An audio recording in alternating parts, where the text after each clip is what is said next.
Hi everyone, welcome back to another episode of Never to Do Mistakes for Network Engineers, an exclusive series on Networkers Home YouTube channel.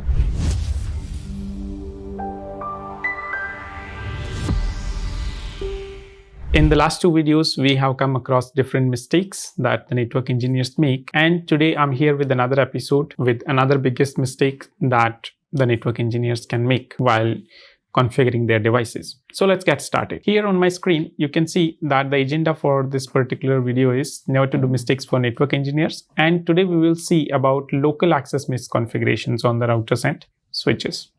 Now in this video, what we are going to say is we are going to see about the common mistakes while creating local access in the devices. That means taking the access of the devices, right? And what are the risks of clear text or decryptable passwords? Sometimes, at most of the times, basically the network engineers, they configure the devices with either plain text passwords or they will encrypt the passwords in a way that they can be easily decrypted. So I'll I'll tell you about alternatives that you can use and how you can secure the local access of devices. So let's get started. Now, the first thing is, what are the common mistakes the network engineers are making here? If we talk about the common mistakes, the first mistake is you are configuring clear text passwords. So generally when you are configuring users, so you generally use the commands like username admin, password Cisco. So that's going to put your passwords in the clear text only. Okay. Now, practically also, I'll be showing you all these things, right? And then you can stick to sometimes default passwords, maybe like admin, Cisco, and 123 or something like that.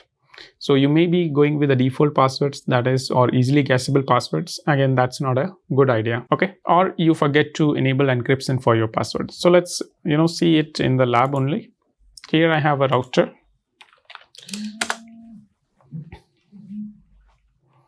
Now here in this router, I'll give the no command to get into the configuration.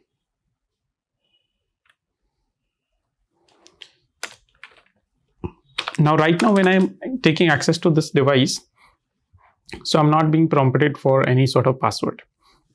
So if I configure password also, let's say I'll configure the password as enable,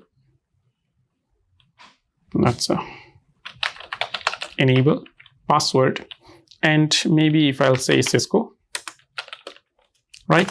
So this password is now clear text password, and this password is clearly visible inside the configuration. Okay, you can see here do show run pipe include password.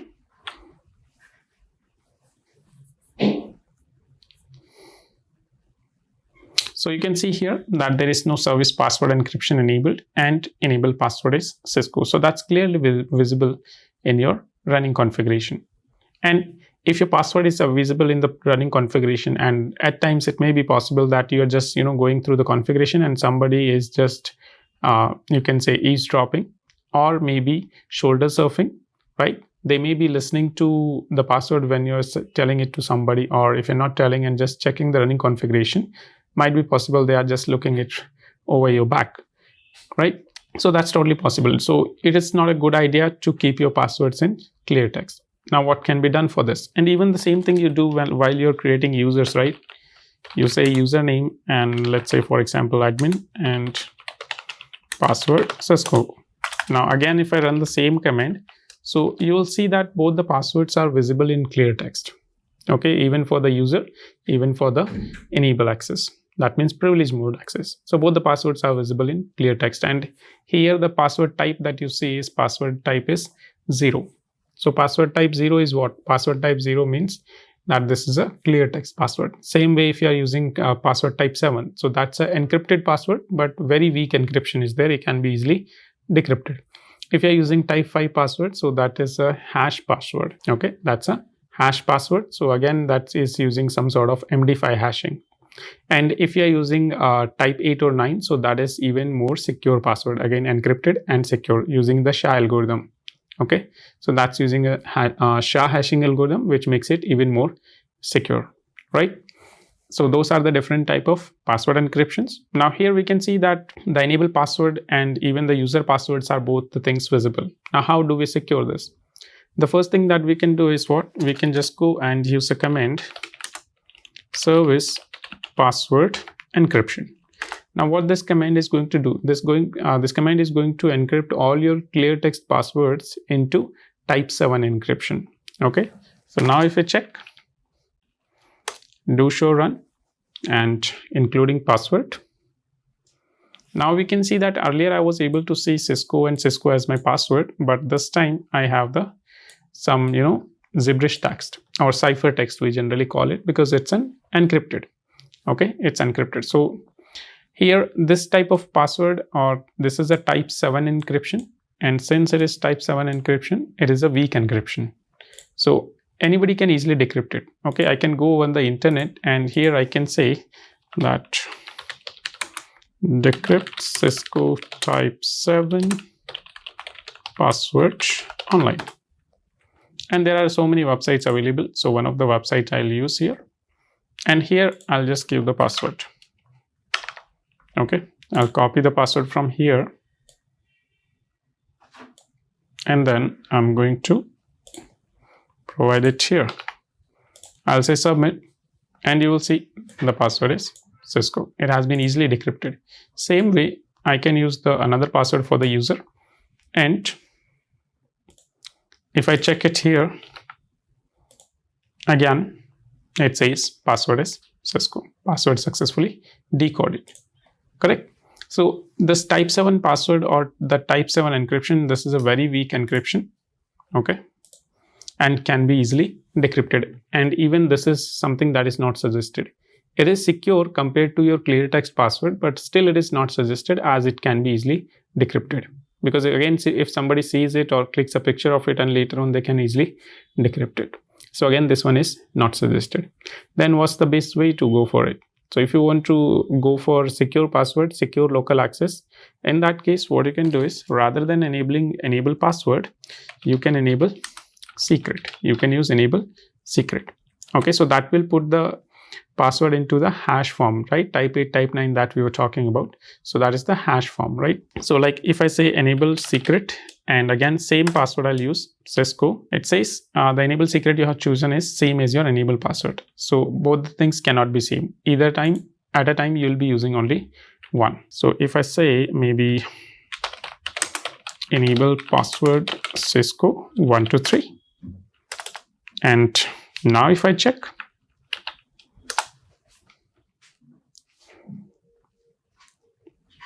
so when I check it right now, you see here, now this value has changed.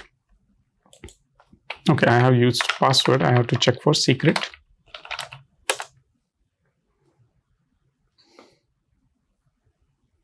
Okay, now the secret is type 5 and $1. So here this $1 tells you about the type of hashing algorithm. Even this thing you can research, right?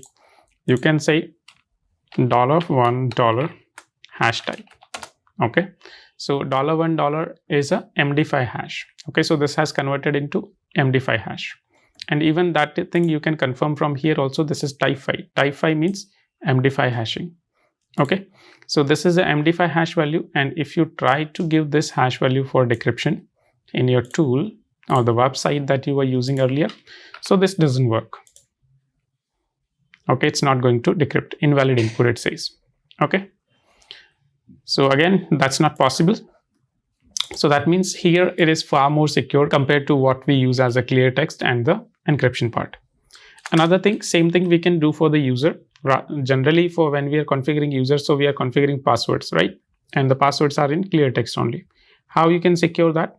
Again, one option we have is the service password encryption. But if you do not want to use service password encryption, so I'll say username admin1 privilege 15, and then instead of password I'll say secret, and secret, let's say Cisco 1. Done. Now check again.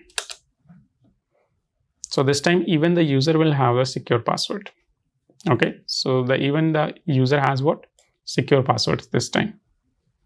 Okay, so this way we can secure the local access to the router, so that if anybody is looking at the configuration, they can never know about the passwords that are being used on the device.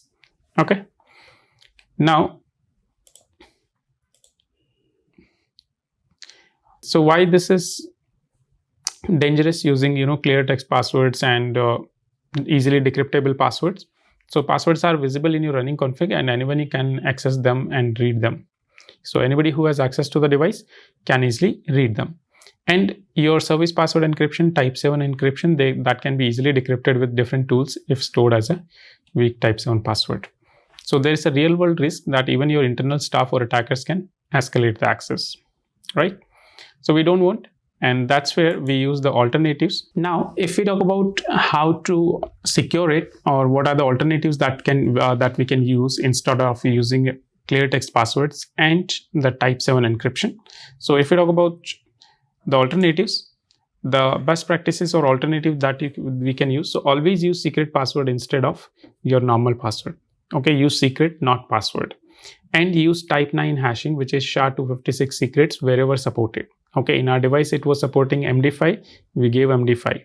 Okay, you can apply service password encryption command, but that only provides you with minimal security or minimal protection. Okay, it's not foolproof. As we saw, it can be easily decrypted. Okay, so compared to clear text, it is secure but not really very secure, can be easily decrypted. Then you should always prefer AAA based authentication wherever possible. Okay, rather than using local authentication, because in local authentication the passwords are stored in the device itself, and if they are stored in clear text, again there is a problem.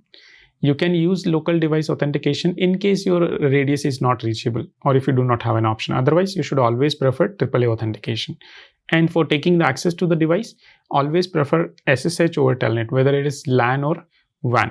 Why? Because Telnet again transfers data in clear text. So even if you are using everything secure manner, but the communication between the device and the client will be in the clear text. So if anybody is sniffing the traffic, again they can easily see your passwords. So rather than using Telnet, always use SSH. So that was it for this video. I hope you found this video helpful, and now you know how you can secure the local access to the device. If you find the information helpful, do like the video and subscribe to the channel. I'll come up with another episode in the series very soon.